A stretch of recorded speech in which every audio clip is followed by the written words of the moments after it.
Tak ceritani di roda politik ya. Jadi Irian Jaya yang sekarang Freeport itu sudah direncanakan untuk diambil oleh Amerika sejak tahun 57. Jadi Direktur CIA, Badan Intelijen Amerika sudah punya rencana besar untuk mengambil emas-emas di Papua. Terus presidennya pada waktu itu adalah John F. Kennedy. John F. Kennedy itu pengagumnya Bung Karno, teman dan sahabatnya Bung Karno. John F. Kennedy tidak setuju kalau Irian Jaya diambilin, dirampok oleh Amerika. Karena sudah berjanji sama Bung Karno untuk sama-sama nyengkuyung satu sama lain. Sehingga program intelijen Amerika itu menjadi gagal, maka Kennedy dibunuh pada siang hari di Dallas. Gitu ya. Begitu Kennedy dibunuh, Bung Karno kehilangan teman di Amerika, dan 4 menit setelah John F. Kennedy dibunuh, wakil presiden yaitu Lyndon B. Johnson dilantik menjadi presiden Amerika yang baru. Waktu itu pelantikannya di atas pesawat, karena di Amerika itu begitu presiden meninggal tidak boleh ada vakum politik, maka secepatnya harus dilantik presiden yang baru. Maka Lyndon B. Johnson dilantik 4 menit sesudah penembakan John F. Kennedy. Begitu Lyndon B. Johnson menjadi presiden, berubahlah semua politik luar negeri Amerika, sehingga keputusan soal Irian Jaya, soal Afrika, soal Vietnam, soal semuanya menjadi seperti yang kita ketahui bersama. Sejak itu Bung Karno tidak lagi berteman dengan Amerika, Bung Karno kemudian berteman dengan Uni Soviet. Nah, karena John F. Kennedy dibunuh, karena akan mempertahankan Irian Jaya, dan Bung Karno juga mempertahankan Irian Jaya, maka Bung Karno dijatuhkan juga pada tahun 1965. Ngerti mikul dhuwur mendem jero ta gak? Cek tau krungu rek. Napa mikul dhuwur niku? Gak ngerti piye, Pak? Masa gak ngerti rek mikul dhuwur rek? Mikul dhuwur mendem jero. Udah ndak ngerti? Lah piye iki Sunan Kalijaga sing gawe? Mosok sampean gak ngerti mikul dhuwur iki lho, kon karo bapakmu ibumu hormat agak. Mbahmu, buyutmu. Saiki aku takon, bapak, mbah, buyut terus nek cara Jawa sampai piro? Sampai piro? Piro? Sampai debok bosok, udeg-udeg. Ana piro kabeh? 18. Jadi dari anak bapak terus mendukur sampai pengisor itu 18. Dan itu prestasi peradaban yang tidak bisa dicapai oleh bangsa manapun di dunia kecuali bangsa Jawa. Jadi mikul dhuwur itu artinya kon kudu roh asal usulmu, ojo langsung Nabi Adam tok. Ancen nenek keturunan Nabi Adam mosok langsung Nabi Adam ngono iya ancen rek. Tapi kita mikul dhuwur ngerti asal usulmu tekondi ya, mengerti Tuban itu dulu bagaimana, sehingga faltandur nafsum ma qaddamat liqat, wahai manusia engkau wahai orang yang beriman, lihatlah ke depan, kata Allah di surat Al-Hasyr. Itu kita tidak bisa melihat ke depan kalau kita tidak berasal dari belakang. Ngono ya rek ya. Dadi nyaduk bal gak iso banter tegak mundur sik sikile lak ngoten. Nah, jadi kita mikul dhuwur itu artinya mengingat-ingat, menghargai, memaknai jasa-jasa dari para leluhur kita yang dekat maupun yang sangat jauh, dan kita batasi Tuban saja. Tuban itu salah satu mbahnya Indonesia, nek gano Tuban, gano Indonesia, ngono rek. Gitu loh. Upama gano Indonesia, Tuban tetap Tuban loh Pak Uda. Tetap loh, tetap ono Tuban, masih gano Indonesia. Jadi Indonesia itu, aku takon, bangsa Indonesia dilahirkan oleh Republik Indonesia atau Republik Indonesia dilahirkan oleh bangsa Indonesia? Yang mana? Sing bapake sing di bangsa Indonesia atau Republik Indonesia? Bangsa Indonesia bapaknya apa anaknya? Bapaknya. Republik Indonesia anaknya. Jadi pemerintah Indonesia kudu mikul dhuwur nang bangsa Indonesia. Ngono ya maksudnya rek. Nek mendem jero apa mendem jero? Dipendem sing jero ngono. Mendem jero itu artinya ojo dieling-eling eleke bapak mbah biyen. Ya, Ayo didoleki api. Begitu seseorang dipanggil Allah meninggal dunia, semua yang baik-baik kita ingat. Ngoten nggih? Itu namanya mikul dhuwur mendem jero. Saiki gak ada Pak Kuswoyo. Pak Kuswoyo itu dulu pemain keroncong Hawaiian ya di Tuban sini. Oke, engko pokoknya dicitakno pelan-pelan cek sampean ro. Gara-gara ana negara iku pahlawan iku kudu perang sik iku apa? Sing berkarya gak tahu dadi pahlawan to? Nggih ta mboten? Angger kon biyen perang, matek, ditembak terus pahlawan. Tapi sing berkarya tukang becak setengah mati, setia becak sampai tuwek gak dadi pahlawan.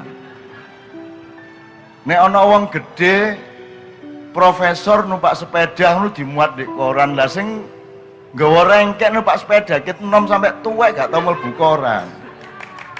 Gitu ya. Jadi menurut saya Kus Plus adalah pahlawan Tuban. Ngono rek. Pahlawan itu gak ngenteni mate. Ya saiki ya pahlawan. Pahlawan adalah orang yang jasanya sangat besar. Tidak ada komponis, tidak ada pencipta lagu seluruh dunia yang karyanya jumlah maupun popularitasnya melebihi Mas Tony Kuswoyo, Mas Nomo Kuswoyo, Mas Yon Kuswoyo sama Mas Yok Kuswoyo. Aku karo Kiai Kanjeng iki ketoke kaya ngene iki nang ndi tapi gawe lagu iku paling pol ya mek 30 ya. Lah iki lagune sampean lho, sak dulur wong papat iki lagune 923. Dadi ku gawe lagu bendino gak kok berabi. Iya ta mboten? Lah 923 iku lho, kadek populer kabeh, ya ta gak? Wis sampean masih gak tahu Kus Plus zaman biyen mergo con jinem tapi mesti ora artine. Mesti tahu krungu-krungu gitu mboten. Wis misale apa wis sing kon apal? Diana Diana kekasihku siji apa meneh? Kolam susu sih, engko dinyakno Kiai Kanjeng untuk lagu pertama. Apa meneh? Nusantara, apa meneh? Ke Jakarta aku. Loh, apal? Ya apa? Loh, apal madalar arek enom terus nyanyi-nyanyi ngono ngene sing bujangan. Apa susahnya? Loh. Apal lho. Ya toh, kemana-mana. Iki lho, wong sing nyanyi bujangan iku biasanya sing gak tapek duit duit. Telat rapi. Nggih ta mboten ya? Masyaallah Mas Yon, Mas Nomo delon sampean rungokno gitu. Apal kabeh ketoke gak tapek ero tapi apal. Nah saiki aja mek apal lagune Ruwa Wonge. Ngono ya? Ruwa Wonge. Mereka luar biasa dan saya ingin cerita yang Pak Bupati juga belum mendengar. Kakak beliau sulungnya namanya Tony Kuswoyo itu, tak ceritani kon kagum karo Mas Tony, ini pengagumnya Mas Tony. Ini pengagumnya Mas Tony dan Anda tidak pernah tahu Tony Kuswoyo itu bagaimana sebenarnya. Malam hari ini kita akan buka sejumlah hal bahwa lagu Andaikan Kau Datang, Jadi kita menyangka, jadi gini, kalau orang bikin lagu supaya didengerin banyak orang, itu kan ada dua macam. Yang pertama misalnya para wali rek ya. Para wali ku pesene iku iso awet berabad-abad dititipno arek-arek. Dititipno arek cilik misalnya Gundul Pacul. Ketoke lagu anak-anak padahal pesannya adalah kepemimpinan politik. Ngono to? Apa meneh liyane jajal nek Jawa ya sadurunge kita ke Andaikan Kau Datang. Apalagi ilir-ilir. Rumangsane lagune arek cilik padahal dia yang luar biasa. Apalagi jublak-jublak suweng. Jadi lagu Andaikan Kau Datang ini adalah ketakutan Mas Tony Kuswoyo. Iki uripku gurung karuan apik rek, meneh-meneh nek aku ninggal jasadku terus aku iki ya apa? Jawabku ya apa? Makanya kalimatnya adalah andaikan kau datang kemari, jawaban apa yang kan ku beri. Kon saiki ngono timbane meneh-meneh gak iso jawab, meneh-meneh keliru kabeh gak karu-karuan. Ngono ya? Loh, Mas Tony saja punya kesadaran seperti itu, cuman nek diomongkan secara filsafat dalam dan kalimat-kalimat yang sukar, nanti semua akan tidak mau mendengarkan. Jadi justru dibikin gampang-gampang kayak ngono. Mas Yok nanti tolong ditambah, tapi tak ceritani sampean. Sampean pernah tahu Bagus bersaudara dibui karo Bung Karno? Tahu dibui pirang-pirang wulan? Telung wulan. Dilok-lokno kalau Bung Karno jarene lagune ngak-ngik-ngok. Nggih ta mboten? Dianggap niru barat, kon tak kandhani saiki gelem. Tak kandhani. Nyuwun sewu nggih Mas Yok, Mas Nomo. Itu acting. Itu tidak beneran. Mereka mau masuk penjara itu supaya seluruh dunia, terutama Malaysia, menyangka Kus bersaudara itu sudah di persona non gratakan oleh Republik Indonesia. Jadi ketika itu Kalimantan Utara itu jadi perebutan antara Indonesia dengan Malaysia. Sama dengan pada tahun 60-an sebelumnya, Irian Jaya itu diperebutkan dan dipertahankan oleh Belanda supaya tidak masuk Indonesia. Nah, waktu Kus bersaudara itu, Kalimantan Utara itu berebut antara Bung Karno sama PM Malaysia sinten waktu itu ya. Perdana Menteri Malaysia siapa Pak? Udah waktu itu ya. Tengku Abdurrahman. Abdur Razak atau Abdurrahman? Abdurrahman ya? Abdurrahman. Abdurrahman. Jadi gini, Mas Tony itu diajak untuk bikin strategi kon apen-apen dikutuk di Indonesia, tak kunjoro 3 bulan, ojo kondo adikmu, ojo kondo sopo-sopo, ini satu perlindungan intelijen. Nanti kamu melarikan diri ke Malaysia, setelah itu Malaysia akan percaya bahwa kamu betul-betul sudah diusir oleh Indonesia, maka kamu akan diterima oleh Malaysia. Nah, beliau akan berkiprah di Malaysia menjadi tokoh Malaysia, tapi diam-diam menjadi intel yang menyelidiki segala hal mengenai Malaysia. Menurut ceritanya. Betul. Gitu ya. Jadi rencananya Tony dan adik-adiknya itu akan menjadi patriot prajurit rahasia Indonesia di Malaysia. Menurut ceritanya. Cuman masalahnya sebelum itu terjadi, sebelum beliau lari ke Malaysia, Bung Karno dijatuhkan. Tak ceritani di roda politik ya. Jadi Irian Jaya yang sekarang Freeport itu sudah direncanakan untuk diambil oleh Amerika sejak tahun 57. Jadi Direktur CIA, Badan Intelijen Amerika sudah punya rencana besar untuk mengambil emas-emas di Papua. Terus presidennya pada waktu itu adalah John F. Kennedy. John F. Kennedy itu pengagumnya Bung Karno, teman dan sahabatnya Bung Karno. John F. Kennedy tidak setuju kalau Irian Jaya diambilin, dirampok oleh Amerika. Karena sudah berjanji sama Bung Karno untuk sama-sama nyengkuyung satu sama lain. Sehingga program intelijen Amerika itu menjadi gagal, maka Kennedy dibunuh pada siang hari di Dallas. Gitu ya. Begitu Kennedy dibunuh, Bung Karno kehilangan teman di Amerika, dan 4 menit setelah John F. Kennedy dibunuh, wakil presiden yaitu Lyndon B. Johnson dilantik menjadi presiden Amerika yang baru. Waktu itu pelantikannya di atas pesawat, karena di Amerika itu begitu presiden meninggal tidak boleh ada vakum politik, maka secepatnya harus dilantik presiden yang baru. Maka Lyndon B. Johnson dilantik 4 menit sesudah penembakan John F. Kennedy. Begitu Lyndon B. Johnson menjadi presiden, berubahlah semua politik luar negeri Amerika, sehingga keputusan soal Irian Jaya, soal Afrika, soal Vietnam, soal semuanya menjadi seperti yang kita ketahui bersama. Sejak itu Bung Karno tidak lagi berteman dengan Amerika, Bung Karno kemudian berteman dengan Uni Soviet. Nah, karena John F. Kennedy dibunuh, karena akan mempertahankan Irian Jaya, dan Bung Karno juga mempertahankan Irian Jaya, maka Bung Karno dijatuhkan juga pada tahun 1965. Nah, Tony Kuswoyo dan adik-adiknya yang sebenarnya sudah akan berangkat ke Malaysia menjadi gagal karena Bung Karno jatuh. Ngene-ngene iki lek gak sing ngerus ya. Nah, aku takon nek kon wis dadi penyanyi terkenal kayak Tony Kuswoyo, kayak Kus Plus, Kus Bersaudara, gelem kon dadi patriot, dadi prajurit di luar negeri. Arek saiki gelem tangune iki. Tapi Tony Kuswoyo dan adik-adiknya siap menjadi patriot Republik Indonesia. Mengorbankan karirnya, gelem dibui, gelem dielek-elek di koran kayak Bung Karno iku benci betul sama mereka. Padahal tidak. sebenarnya. Dan itu saya sampai hari ini kagum luar biasa kepada Mas Tony, Mas Nomo, Mas Yon sama Mas Yo. Dan itu yang menyebabkan saya minta kepada Pak Fathul Huda, Pak mbok tolong aku nang Tuban kali ini aku dibarengno di panggung karo Mas Nomo, karo Mas Yon, karo Mas Yo.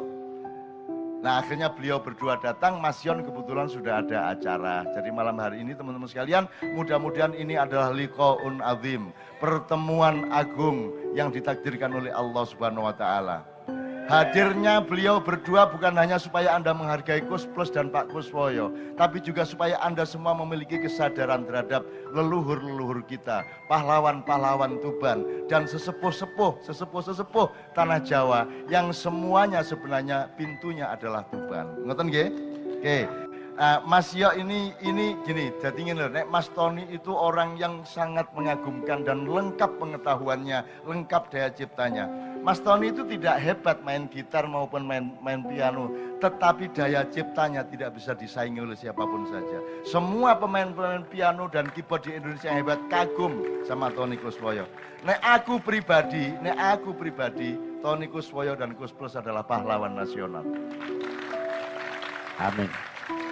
Soalnya wong iki gak niru sapa-sapa wis ngene iki. Wis ngene iki asli ya ngene iki. Dadi nek Tony Kuswoyo itu kepemimpinannya lengkap.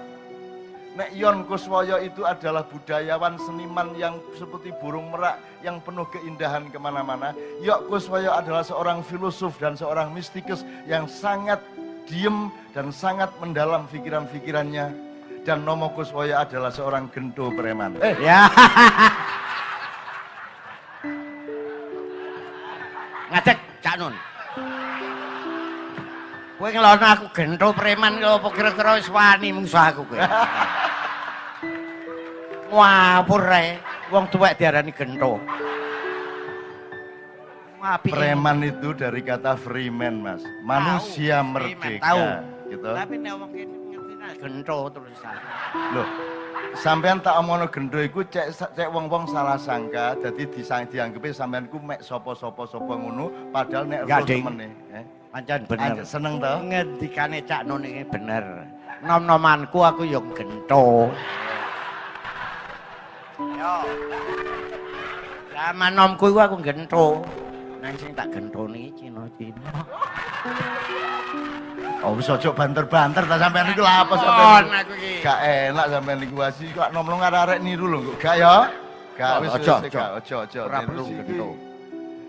Teman-teman sekalian, mereka Ayo balapan ngomong. Ayo balapan ngomong. Oke, Mas Nomo iki pokoknya aku seneng mergo padha karo aku. Pokoknya ngomong benawan kaya ngono nek meso ya bawanter. Telepon aku ki ngono bawanter gak karo meso-meso. Nanti kowe tak dolek ya ora ono. Waduh mate aku. Wis. Uang iku kudu orisinal ya ngono iku oleh gawe Gusti Allah ya ngene iki. Gak diroba-roba, gak dimodel-model. Lah ya apa? Sing gawe ya bapak ibuku. Oh iya. Warang ae. Bapak sampean enak tok dilu. Terus ya sampean sing gawe. Wis aja diteruske. Ya aja diterusne. Mas Nomo cek istirahat sik ya toh. Cek udut-udut sik ya. Oke, sekarang sampean istirahat sik bismillahirrahmanirrahim. Saya beri kesempatan mas-mas ini yang harus pulang karena ada keperluan-keperluan lain dipersilakan, tidak ada masalah. Semua tetap terlibat di dalam doa-doa yang baik untuk seluruh masyarakat Tuban. Oke, monggo. Mudah-mudahan penghormatan kepada orang tua, kegembiraan itu juga bagian dari pengajian. Allah mengatakan, gembirakanlah mereka orang-orang yang beriman, betul enggak? Jadi agama iku nek enggak menggembirakan ya apa ceritane? Ngono ya Rek ya. Jadi agama itu kalau berdakwah, kalau apa-apa nomor satu harus bikin gembira orang yang mendengarkan. Jadi dakwah itu gak mek kudu maca ayat-ayat Quran tok, tapi ekspresi manusia yang sejati, ekspresi manusia yang murni, yang orisinal itu juga ayat-ayat Allah Subhanahu wa taala. Kan ngono Rek ya? Karena ayat ada 3, yaitu ayat yang di dalam Al-Quran, ada ayat yang di alam semesta, dan ada ayat yang di dalam diri manusia. Fil afaki wa fi anfusikum. Cuman wong saiki iki mergo wis biasa nek pengajian iku kudu nganggo kaya ustad-ustad ngono iku dianggepe nek ngene iki duduk pengajian. Ngono ya rek ya. Jadi pengajian itu duduk kon dikandani tapi kon sinau. Duduk nomor siji kon dikandani apa, tapi kon sinau apa, gitu mboten? Nomor satu bukan engkau diajari apa, tapi engkau mempelajari atau belajar apa. Masih kon mek ndelok tletong, nek kon gelem sinau iku jenenge pengajian, gitu ya. Jadi ayat Allah itu tidak hanya yang ada di Quran, sebab Quran itu zaman Nabi Musa ya guru ngono, jadi berarti gak tahu pengajian Nabi Musa biyen. Apa mana Nabi Adam gak tahu ngrungokno tausiah. Gitu ya. Jadi pengajian itu wis ngerti ya bedane pengajian karo pengajian ya.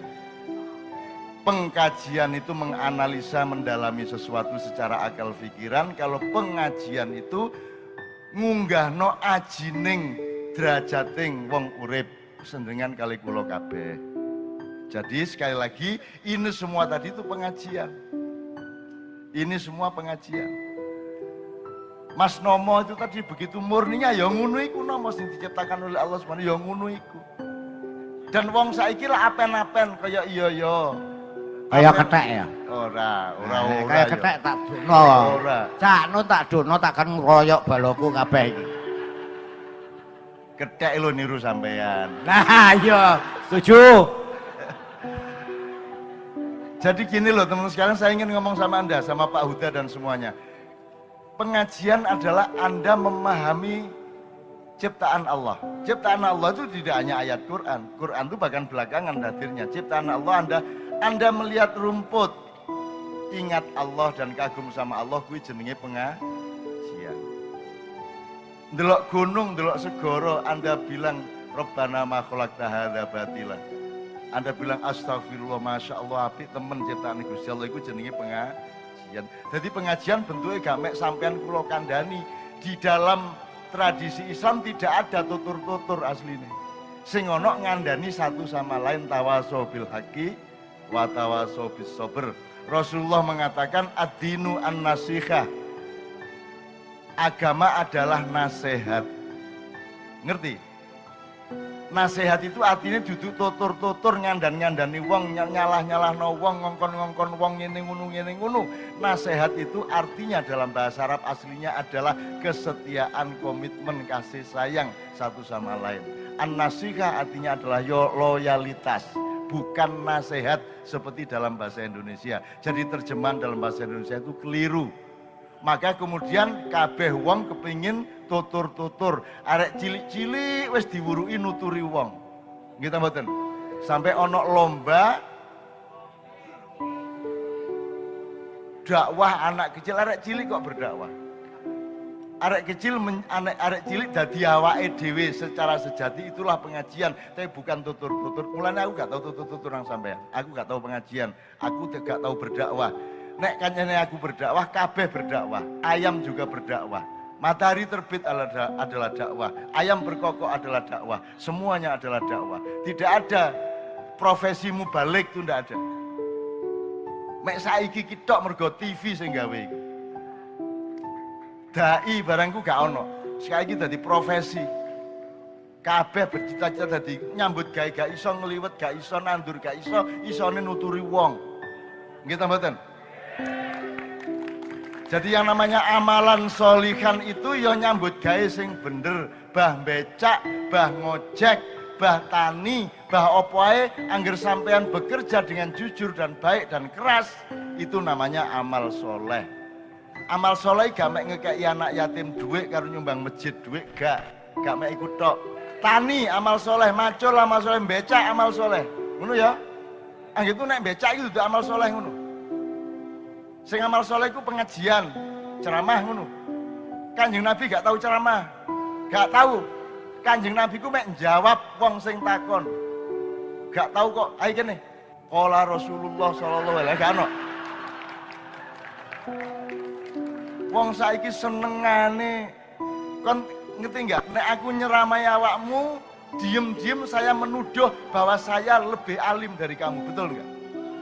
Nek aku ngandani nutur-nuturi berarti diam-diam saya menuduh Anda orang yang belum baik sehingga saya usahakan supaya Anda baik. Lah ngono. Mulane aku rene gak nutur-nuturi sampean, aku rene kekancan karo sampean, seduluran karo sampean, golek ilmu bareng-bareng. Terakhir, makanya ketika Mas Nomo lari-lari, Mas Yok malu-malu menyanyi, menurut saya itu pengajian yang luar biasa. Itu Anda belajar. Tidak ada orang berjitihat kayak beliau. Ijtihad itu artinya golek sesuatu sing anyar. Telo dadekno gethuk, beras dadekno sego, lah ngono sih. Kayu dadekno kursi. Ya tak gak? Lemah dadekno boto, dadekno omah, itu nama ijtihad, itu namanya karya.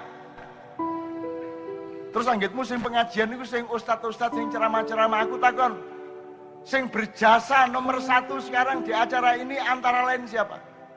Sing termasuk pertama berjasa sama? Ngene wis tak jawab, sing gawe listrik biyen wis saiki pateno wis listrike. Sing gawe listrik biyen muslim tak duduk sapa? Thomas Alva Edison. Kira-kira oleh ganjaran tak gak Thomas Alva Edison? Terus kok ngomongin kok kafir sing gawe listrik, aja ate gawe listrik ngono. Ayo kantor kabupaten peteng jedet nganggo sentir. Cara berpikir kita itu sekarang sempit luar biasa di Indonesia ini. Dan mereka adalah orang-orang yang merdeka yang membebaskan kita dari kesempitan dan kedangkalan itu. Ngono rek. Engko ngene jare bid'ah. Mikrofon iki sing gawe sapa? Wong Arab ta? Wong Irak ta? Kiai Haji sapa ta? Sapa sing gawe mikrofon? Mbok matur nuwun karo sing gawe. Nggih mboten? Kira-kira Gusti Allah ya apa sikape nang wong sing gawe mikrofon iki piyen? Sehingga swara iso ditrungokno sampai tutuk kono. Kira-kira mlebu neraka ngono. Kon tak lebokno neraka mergo nggarakno swara iso tutuk adoh ngono. Jadi rada mikir nih, sing nomor 1 duduk sapa kon, tapi karyamu apa?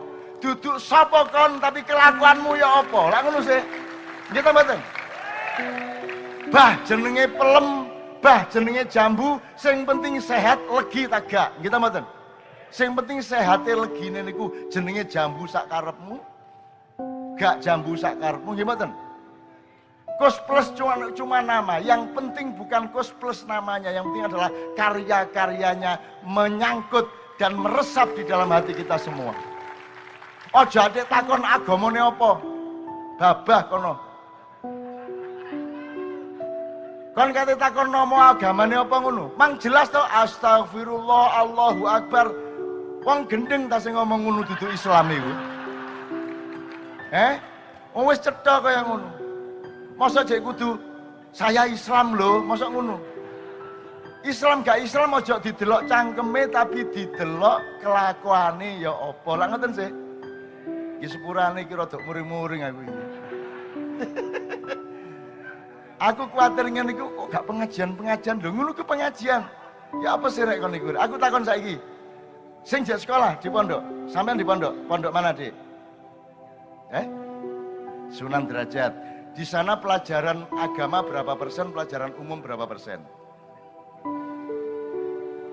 Iki untuk yang belum tahu aja. Ya sing wis ngerti meneng ya. Dijawab cek krungu kabeh. 50%. Oke. Pelajaran agama contohnya apa? Ya? Dinia.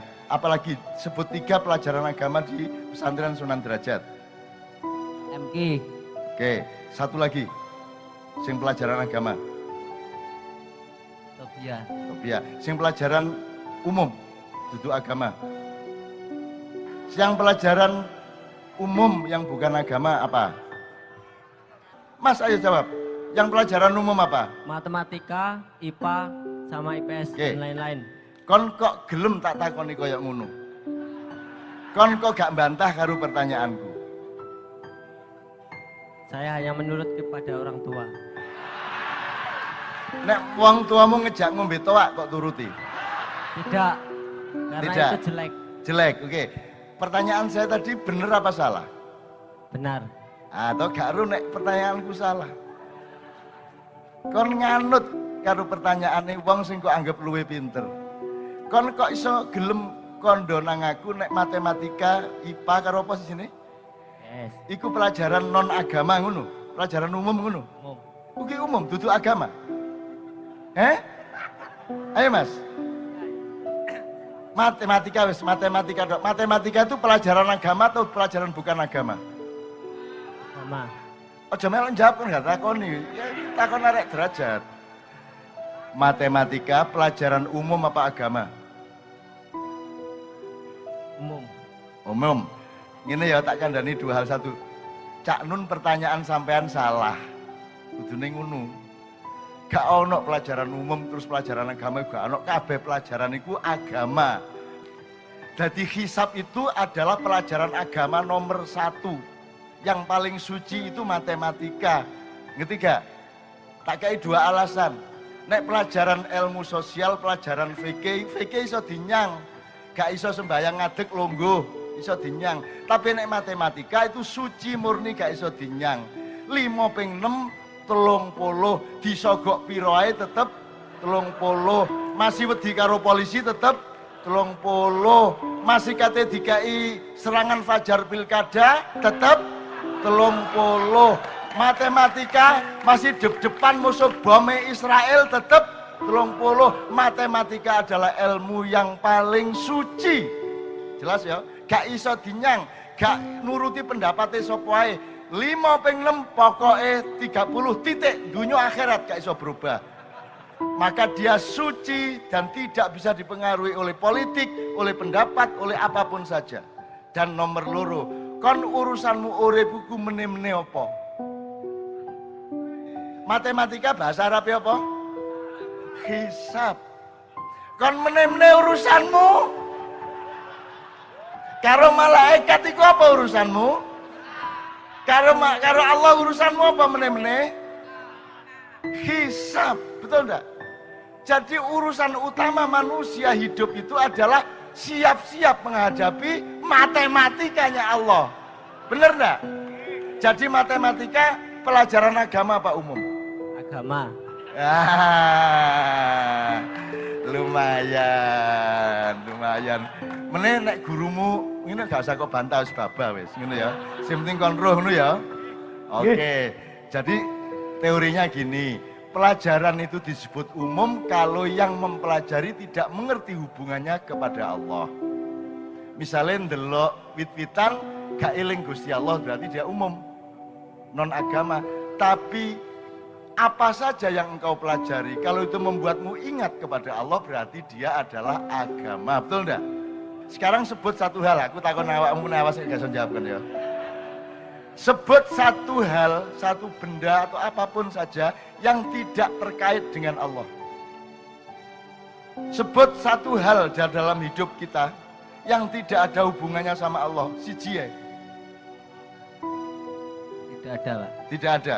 Berarti semua apa saja itu terkait sama Allah. Berarti semua apa saja adalah urusan agama. Termasuk kabupaten, pemerintah, Republik Indonesia, semua terkait dengan Allah, semua adalah urusan agama. Maka Pancasila nomor 1 adalah jelas ngono lho. Kok ngomong pelajaran umum? Ngono ya?